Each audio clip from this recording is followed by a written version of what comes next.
Welcome back to the Machiavellian Monkeys podcast. I am one of your hosts, AJ, Aaron James, and Arco Sorcerer, sitting here with my best bro, Lurker Mario. Welcome back, everybody. Yeah, we on the Machiavellian Monkeys podcast study the human animal and power because it is hella interesting. And we've started our study with Machiavelli's The Prince because might as well go straight to the source of our namesake. Yes, sir. Today we are looking at different kinds of militia, mercenary soldiers, and auxiliary soldiers and stuff. And we'll probably just do those two chapters today, chapters 12 and 13. If you are following along with us, it should be a good talk because there's lots of, it's short chapters, but there's a lot to think about. Yeah, especially if you take a contemporary look at what he said, which is what we do a lot of anyway. So chapter 12 is the different kinds of militia and mercenary soldiers. Might be titled a bit differently in the book you're reading. Yeah, auxiliary and mercenaries. Yeah, depending on the translation, we do get little different kinds of verbiage, but understand it's talking about the same concepts. So what do you have to say about the different kinds of militia and mercenary soldiers? Oh, I thought this chapter was fun. It reminded me of a lot of different times in history. It reminded me of Total War, Rome 2, because you get to build auxiliary forces, which are essentially like localized forces. So, like if you're playing as Rome and you go into France, if you build an auxiliary camp there, you can build French warriors and stuff like that, right? Well, you could build other countries' warriors. Yeah, and once you colonize. War? Yeah, it's pretty badass. Oh, that sounds pretty tight. And if you have the tech tree, some people can do it, and otherwise you end up buying their warriors as mercenaries, right? But Machiavelli would say, don't do that. Yeah. I mean, and you could see even historically, I think we brought up this, I'm not sure if it was this podcast or the previous, rest in peace, but auxiliary forces can be your downfall. In fact, I believe he says auxiliary forces are, troops, the other worthless kinds of armies. Anyone, therefore, who does not wish to conquer should make use of auxiliary forces, for they are much more dangerous than mercs, and with them defeat is certain. And this reminded me of... I underlined that chapter too, or in that very same sentence. Phrase, yeah. Yeah, this reminds me of... Rome and Teutoburg Forest. So like the whole time they're, or not the whole time, but while they're expanding into what is Germania Major, I believe at the time, they use an auxiliary force camp. There's actually a Netflix show about this called Barbarians, if you want to watch a movie or a TV show about this. But essentially this German prince who's taken as a captive as a child, goes back with them into Germany and then takes an auxiliary camp and then starts rallying local barbarian tribes to ambush German warriors. Yeah, German warrior tribes to ambush the Roman military. So this is a clear-cut example of what Niccolo Machiavelli talks about how auxiliary forces can mean certain doom. And he even mentioned in here if we consider the first cause of the collapse of the Roman Empire, we shall find it merely due to the hiring of Goth mercenaries. And fun fact, I learned this recently, I haven't fact checked it, but the Goths originally came from Sweden. Okay. So of course the Germanic ethnic family or whatever bloodline was situated around like northeastern Europe and Scandinavia and stuff. So technically, like the Nords and all that stuff were Germanic as well, just part of the folkism or whatever, that Volkism that came around, with the nationalists and the Nazis and whatever, fascists. But interesting origin story. They're all Germanics, and then they diverged and were differently classified and whatever. But so this Germanic tribe from Sweden, which migrated down. I don't know the whole specific mechanics of it. They were always, raiding and stuff, and they were on the borders, and eventually got, paid off and whatnot to defend and put their faith in their dirty barbarian hands. Right. But I don't know, looking at chapter 12, I liked how it was a reference back to the previous chapters. A prince must lay firm foundations, otherwise he will of necessity come to grief.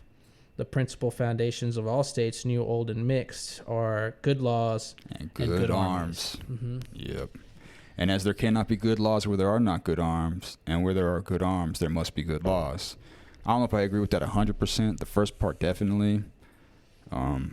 There cannot be good laws where there aren't good arms because you need enforcement if you're going to have like a hard law.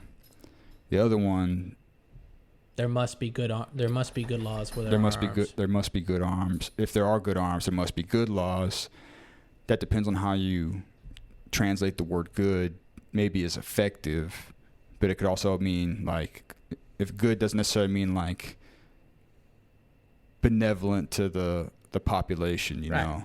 To me, this statement is more about like, if you've, because in my translation, he uses the word armies instead of arms, and so the way I interpreted this was that if you are to have armies, you need to have good laws, so there needs to be like enforcement, and that way your hierarchical structure, which would be the military, doesn't fall into chaos. And this is how you get like court martials and like punishments, lashings, whatever it is that was used historically, to make sure that there was discipline amongst the ranks and to defend against like mutiny and desertion, right? Yeah, he even mentioned this later in the chapter when he's talking about mercenary captains, about they're either capable men or they're not capable men. And he says if the man sent out turns to be incompetent, you can't have that, because then your conquest or campaign is going to fail. But if he is capable, you have to keep them by law from going beyond the proper limits, which means, don't have them, wreck your shit. Yeah, fuck them up and tell them that they're going against what is the standard, or what is the the expectation of the princehood of the kingdom. Yeah, and this is also talking about mercenaries, which are paid soldiers, obviously, that aren't residential. They're from other principalities, we'll say. I love how he talks about this. He's just like, they love to be in your command during peacetime, and as soon as like war shows up, they get the fuck out, because like they're not getting paid enough to be loyal. Yeah, this is they're just cowards, essentially. They're good bodyguards. I guess there's probably that. We'll say, if anyone supports his state by arms mercenaries, he will never stand firm or sure, as they are disunited, ambitious, without discipline, faithless, bold amongst friends, cowardly amongst enemies. They have no fear of God and keep no faith with men. Ruin is only deferred as long as the assault is postponed. In peace you are despoiled by them, and in war by the enemy. Yeah, and I mean, you could see this historically, or you can also see it in like, fantasy and stuff like that. I know the Golden Company and like other mercenary factions, in particular for Game of Thrones, when they're like going out to war, they end up retreating sooner, or they turn side because one side's paying more, stuff like that. They have no loyalty, so they're kind of just going where the money is, right? Right. And what is it? Even, I mean, he brings up Carthage. He says that Carthage is almost overrun by mercenaries. I don't remember ever reading about that in history with regards to Carthage, but I understood that Hannibal was good at like rallying, like emboldening and encouraging his mercenary troops, mainly because they were tired of getting shit on by the Roman Empire. So he's like, we're going to go to Rome, we're going to stick it to him, we're going to fuck him up. But then at the same time, his campaign was primarily offensive, not defensive. And when he did defend Carthage, he lost, terribly. So, there may be some truth in that after all. And a little context about using mercenaries in Italy. It was kind of like a cultural fad. I don't know how you would characterize this, but there was a specific name for them. It's like consigliati or something weird. Oh yeah, that word consordinority or some shit like that. It just means mercenary captain. Yeah, it's literally like an Italian nobleman, like Cesare Borgia, for example. When he took Romagna, it was with French soldiers. Well, I guess that'd be considered an auxiliary. And then he eventually used the Orsini and Vitelli. The Orsini and the Vitelli Mercenaries. Mercenaries. And he, they weren't that good. But it was very common. But see, at the end of the chapter, he's like, Italy was divided into many states. Many of the principal cities took up arms against nobles who were favored by the because they were favored by the emperor and had held them in subjection. So I think this was like he's talking about post-fall of the Roman Empire. The Roman Empire falls, the church takes power, but the church doesn't have arms. So they pretty much rule through, what's the word he uses? It's almost like torrential, I think torrent. Temporal power. Temporal power, yeah. Yeah. And so then you have all these people that are wealthy in the area. They crown themselves princes. It's like, oh, well, I'm going to rule this area or whatever. And then those men who aren't used to having arms and aren't used to wielding power, they buy mercenaries, and then that becomes a fad, right? Starting with, oh, God. Alberigo da Como. Yeah, that's the dude. Mm-hmm.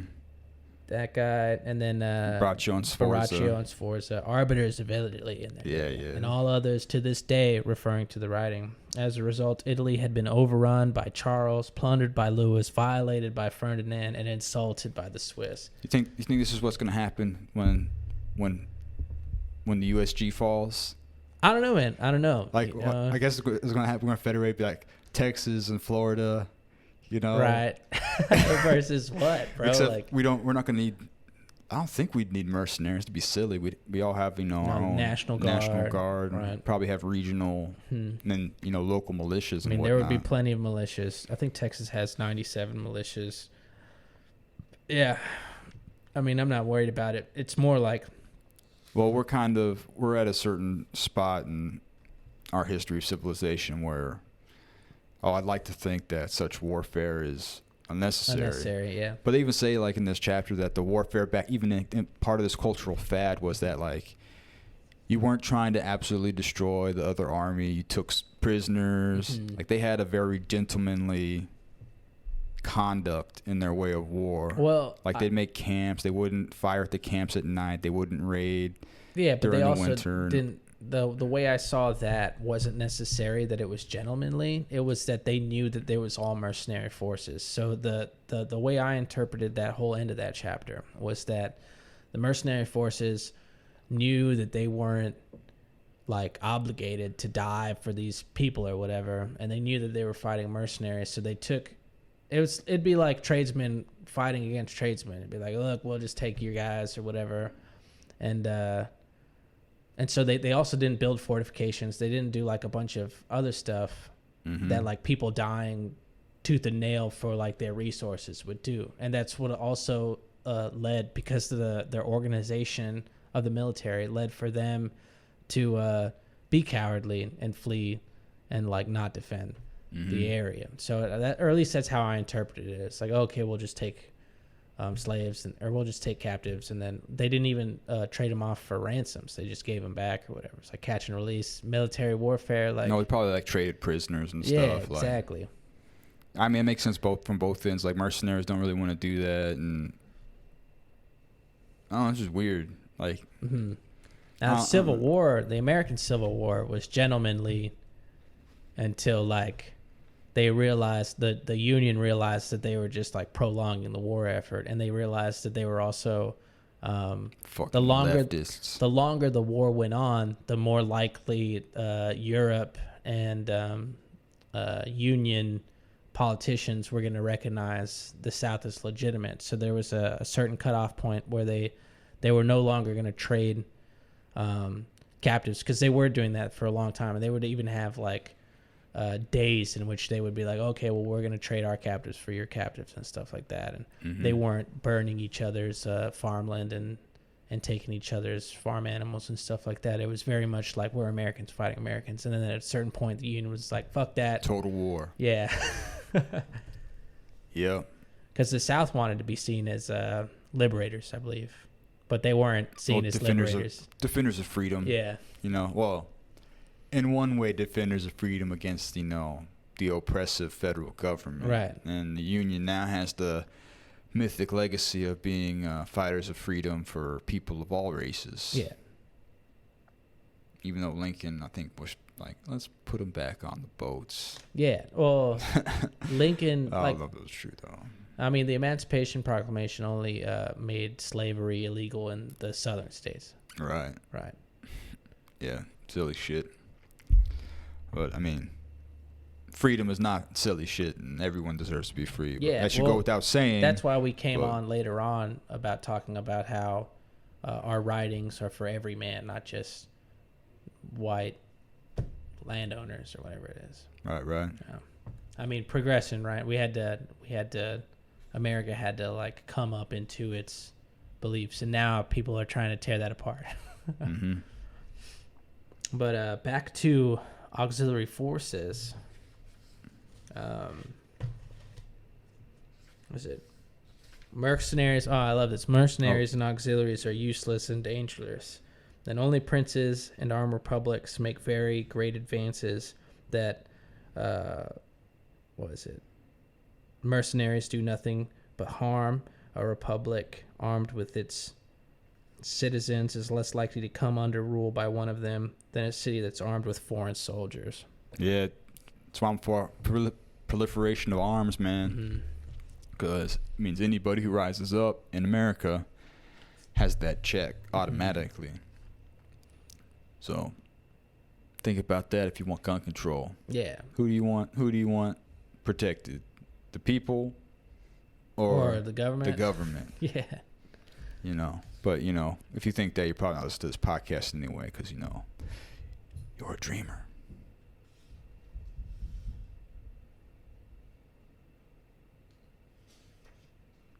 Let's see here. And then he does some case studies. He said Rome and Sparta were, for many centuries, well-armed and free. There's another statement that I liked, you know, freedom, being well-armed is associated with freedom. Mm-hmm. Same thing with the Swiss. It says the Carthaginians were oppressed by mercenary soldiers after their first war with the Romans, even though their own citizens were the captains. Mm-hmm. So some people, you know, took advantage, as they are wont to do. He says that some people were successful with them, but he gave it all the credit to chance, like it was just fortune, mainly the Florentines and the Venetians. And he says the Venetians were doing really good when they worked with their own forces until they took on the Italian custom. That's what he says, custom. And then they did okay for a while until after one of their one of their conquests, they said in one day they lost what they had laborious gained in 800 years. For with these forces, only slow and trifling acquisitions are made, but sudden miraculous losses. Sudden miraculous losses. Yeah. So I thought that was fantastic. But I don't know. I mean, you could see this again, like right now in the Middle East. You know, we're beginning our exiting strategy, I believe, of Afghanistan, and the auxiliary forces there are like they're just giving up their arms. I think we call them mercenaries because you know they're not a strong military ally of ours. So yeah, they're mercenaries. They're local mercenaries. They're just like giving over all their Taliban, all the weapons and stuff to the Taliban because they don't want to fight, and they don't have. I mean, it's understandable because they don't have the might of the United States military being like, we're here to back you guys up. No, they're just getting the paycheck while they can, bro. Like, and then bouncing. Yeah, no, it's silly and under let's call it Machiavellian's doctrine or whatever. We shouldn't even be in the Middle East unless we were there to conquer. You know, because he says, if you can't hold a territory after conquest, you shouldn't even try to take it. Right. Of course, we're not there to conquer. We're just there to hold resources. Or my cynical self believes that. My benevolent self has no opinion. Right. It's what's the word? We lost it. So yeah, mercenary forces, which I guess are local swords for hire or guns for hire these days. And then next chapter he goes on to auxiliary soldiers. Well, he says of auxiliary mixed and native troops. Right. So he says for mercenaries the greatest danger is cowardice. For auxiliary, it's their courage. Bravery. Yeah. Yeah. So I guess in this instance he's talking about how. And in this sense, an auxiliary force is borrowing a stronger the army of a stronger neighbor is how he describes it. And then you're like obliged, or like being occupied by someone else's military. Yeah. You know, and he says they're often better soldiers, but they're not yours. Yeah. And that there's a chance that if you do conquer with them, that they're going to hold the territory. Not you. And not you. So, he says, the force may be good in themselves, but they're always dangerous for those who borrow them. For if they lose, you are defeated. And if they conquer, you remain their prisoner. And he talks about Pope Julius II. He borrows forces from the Spanish king Ferrara. And he said he put himself entirely into their power of a foreigner. So he said by good fortune, they didn't get to keep whatever territory they were in, because the Swiss rose up and like kicked them out of Ravenna. Right. So stuff like that happens. And we opened up the podcast with the quote, one who wishes to conquer would do well to use these forces. Or no, one who wishes not to conquer. So if you want to destroy your enemy, this is when you use bring them in, because you're not risking your own guys, and you're not trying to hold territory. You're just trying to despoil. Yeah, and that's when we go to Caesar Borgia and how his reputation got better and better, because he came in with auxiliary forces, then he switched to mercenary forces, shedding the auxiliary because the mercenary forces were superior in his end game, and then he shed the Orsinian Vitelli mercenaries for his own men, and so he got seen in even greater light, because now he's like defending his new conquered lands with his own people, and he got rid of the threat of having cowardly men defending his newfound territory, right? Yeah. And then they go on and talk about Hiero of Syracuse. So it's funny because he brought back Hiero, because Hiero was, if you remember, the man who ruled through wickedness a few chapters ago, I believe. Is that the same dude? I believe so. I thought he was just the guy who rose up. I just liked how he cut his mercenaries into little pieces once he took control. Well, yeah. Oh, isn't Syracuse an island? Yeah, Syracuse is Sicily, so this would be between North Africa, North Central Africa, I guess, yeah, and the boot of Italy. Yeah, unsafe to either retain them or dismiss them. He had them cut to pieces. Cut to pieces, dog, because he knew he needed to defend with his own men. Yeah. And then he goes on the symbolic tale from the Old Testament when Saul offered.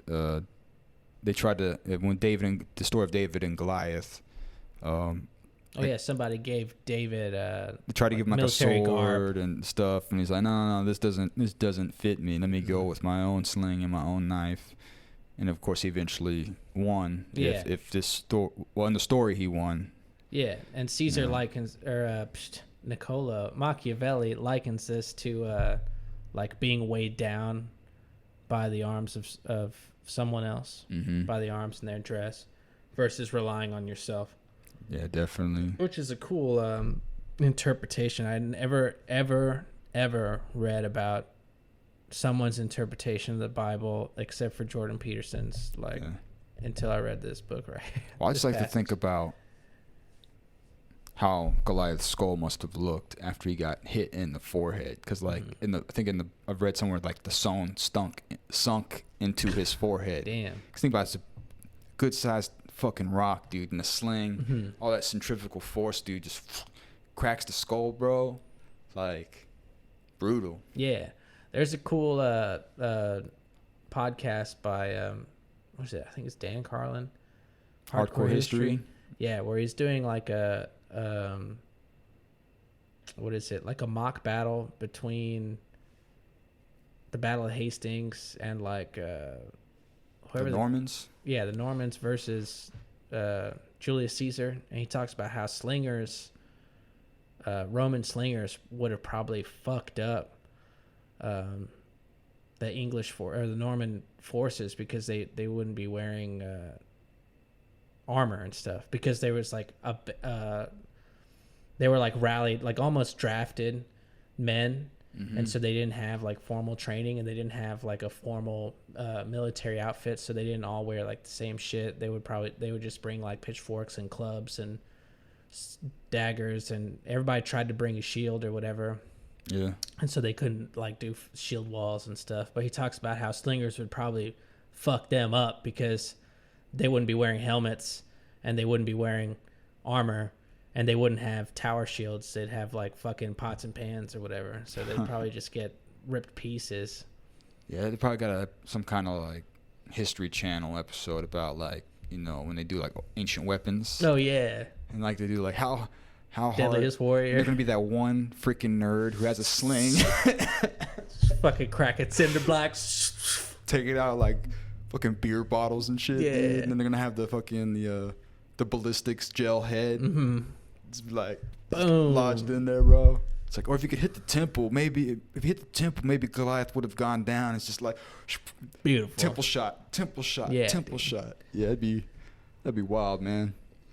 Okay, and then Talks about Charles the Seventh, yeah, father of King Louis the 11th, right?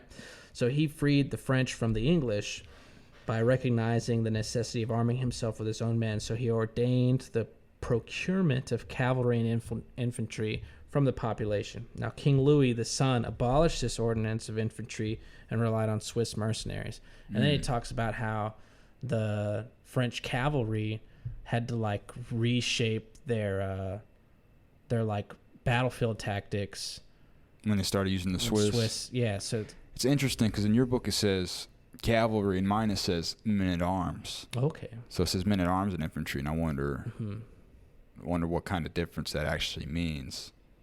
So, but I mean that probably makes sense. The men-at-arms probably had more status, more money, yeah, probably had, you know, horses and stuff. So that makes sense. And so they had to retrain their or had to change their battlefield tactics, but at the same time, now King Louis is like relying on a foreign force that's on the payroll to like defend his bigger asset, which is the cavalry, right? Right.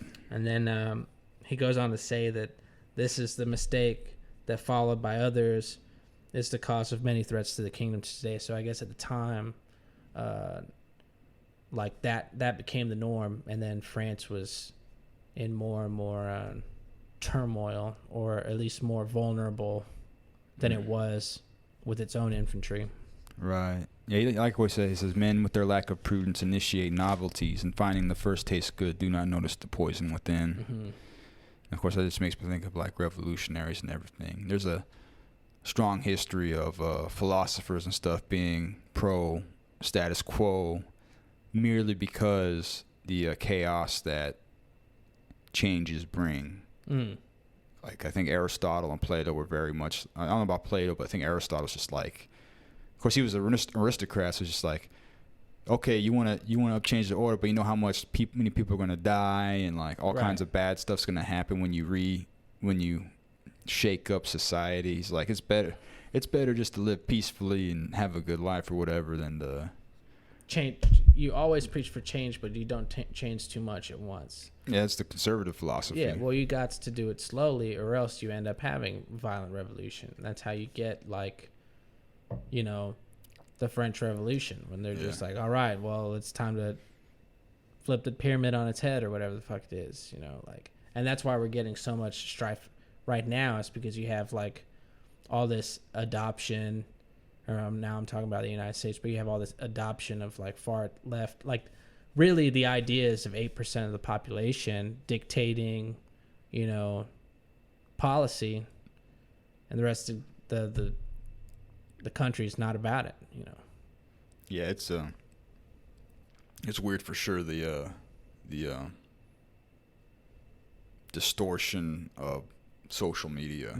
How it's like, if you think real life is Twitter and you go outside and everything's like, I mean, especially in like Central Texas, it's like, oh, people are chill as fuck, bro. People are all right here, and if you go think like there's fires outside, like it's, you know, Baghdad, New York or Minneapolis or whatever, where they're having like serious, you know, BLM, or you think that Antifa like activity. Black people are getting slaughtered by cops every single day, when really there was only 19 unarmed black men killed in 2019, or you think that there's like hundreds of mass shootings and serial killers all the time, when really there was only like 36 victims or deaths by mass shooting in like a 5-year time period. You know what I'm saying? Like, People don't get it. They just get the rhetoric. Yeah, you're right. Mass shooters need to step up their game. Yeah, what the fuck? That's my attempt at Tim Dillon humor. Not as good. Yeah. Not as good. And it's just, yeah, people don't, I mean, a majority of the population just doesn't think critically. They just want to hear what they want to hear. Right. See everything. What's the thing? If you're a hammer, all you see is a nail. Or something like that. When all you have is a hammer, everything's a nail. For real. Ugh, blunt force trauma, that's for sure. Or the same thing, like, there's books go back decades. The one I'm thinking of was written in 1953, and it talks about how the intellectual elite, the educated elite, is barely above like a high school graduate, both of which are like barely literate. When you look at Plato and you look at Socrates, all these men of power are fucking idiots. They don't know what they're talking about. You look at modern people that bring it up often. I'm thinking of Michael Malice at the time. It's like 99, or like the smartest person in the world doesn't know 99% of the knowledge. Right. And then you have these people thinking that they're intellectually superior because they make more money, or they went to Yale or some shit like that, which prestige. They've got this prestige from this prestigious school, and they're being told how to think. Now I'm thinking of an interview with what was that girl's name? Yeonmi Park. North Korean defector. Yeah. And she's talking about how people in these schools in Columbia in particular, is her experience, and how they're being, instead of being taught to think critically, they're being taught how to think, or what to think, or how to break something down. I think even you went through this when we were talking about critical race theory. It's like, how did racism express itself in this scenario or whatever, right? That's deconstructionism. I'm not sure if that's specifically Robin DiAngelo, or if that's a critical race theory general principle. But that's I mean, this is what I hear this a lot from James Lindsay. It's not did racism occur, it's how did it occur. Right. So first principle is racism is occurring. Always, yeah. Pretty much. So it's I mean, I think it's a little bit outside the purview of the podcast, but yeah, CRT is really destructive, and it's not helping Black Americans or poor Americans in general, other than that they might get a little hit of like status or an excuse to express their discontent. Yeah, I'm trying to think of the thought process there. It's not even a real thought process, man. It's a religious thought process. It's garbage. As far as religions go, anyway, there's probably some good things. Like most religions have like a redeeming quality, and this one really doesn't. There is no salvation amongst the mob. Right. You get to. I mean, technically, from their logic, which I don't know if they reject it completely, because CRT is one facet of. Or demonization of postmodernism or whatever, but like it's if you're a white person, you can maybe get some status off of like joining the group, joining the club, but then it's like if you're joining as what I think is like a person of color, who and there's like the whole white supremacy thing. It's like you are signing up and saying you are actually inferior in a way, right? According to the messed up logic. So and again, this is why a prince must lay firm foundations, otherwise the necessity will come to grief. And the principal foundation of all states, new and old, are good laws and good armies.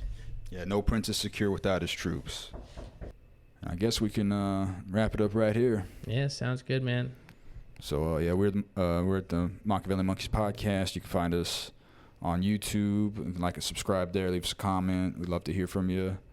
You can also find us on Podbean, Spotify, Google Music, Google Podcasts. Did we get on the iTunes? You might be able to find us on iTunes. I haven't checked the email yet. So I really need to get on that. It's been a week. Mm-hmm. You can find us there. I'm Aaron James.